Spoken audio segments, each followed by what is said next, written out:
Effective project management. This is a presentation on scope management. Scope is the description of the boundaries of the project. It defines what the project will deliver and also what it will not deliver. Scope management deals with changes in project work. If project scope is allowed to change freely, the rate of change will exceed the rate of progress. And this is very true in project management, and that is why they need to manage a scope, so there is a process to manage all the requests for changes. This is the process we'll use to scope management. The set of inputs include the project contract, the project log frame, historical information, expert advice, and any information might come from project beneficiaries. They help us define the plan and define the scope. Once we have a good definition of the scope, we assign the work to the people who own the different elements of the work in the project.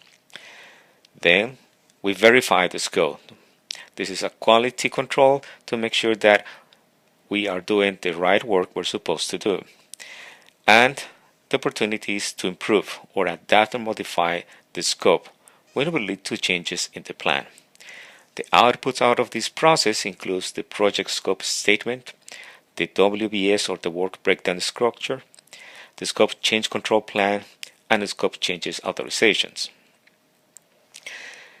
The scope management steps plan defines the scope of all the work the project will do. Develop plans to control the scope changes, develop terms of references for consultants. Do means assigning the scope of work to the project staff, consultants, partners, or groups that will do the project work. Check means verifying the scope by ensuring that all the work is done according to the specifications and by revising all change requests. And adapt is modify the scope, tasks, and activities according to approved scope changes. The project scope statement is used to develop and confirm a common understanding of the project scope among key project stakeholders. It defines what is in the project and also defines what is out of the project. And this is very important because it helps manage expectations of people that are not well aware about what the project is and what the project is not. One of the key tools that we use in scope management is the work breakdown structure, or WBS. The WBS is a deliverable-oriented analysis of the work involved with the project. It defines the total scope of the project, and it's a graphical representation of all the work that needs to be done. The work breakdown structure has a numbering system that helps us identify each one of the key activities, and this is very useful when you're managing a project that has a lot of activities. The WBS is a process of breaking down the project into different components so that it is easier to manage. Level 1 is the project final goal. Level 2 is when you break down the goal into different objectives. In this case, we have 3 objectives. Then, at level 3, we break down the objective into different results.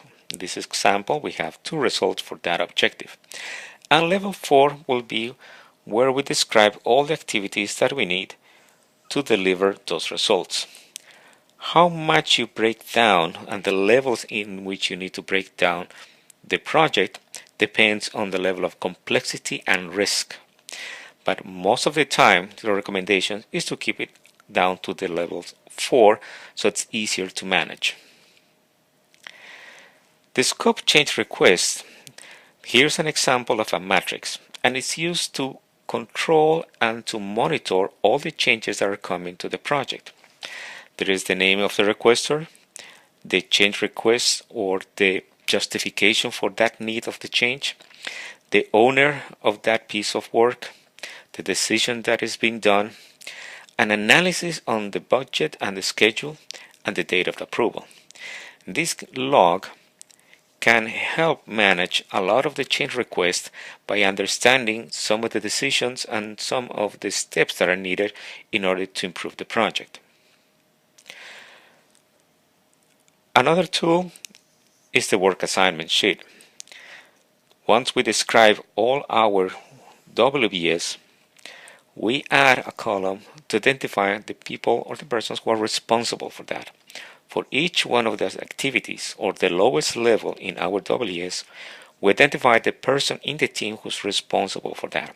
And this is very important so that we build a level of accountability and we are able to monitor the project. The last document we'll look in the scope management is the work description document. This is a description of each one of those activities in the WBS, and it's a simple document that helps describe in more detail the description of the work that needs to be done. In this document, you will have the code of the WS, a description of the activity, the owner of the activity, what will be the result out of that activity. Sometimes you can even include the estimation and the start and end dates. Then you will list the resources needed for that activity, a detailed description of the work. Depending on the complexity, this might include more lines. The inputs needed, dependencies for that activity, and any risk or assumptions that were identified for that specific activity. Thank you very much for your attention.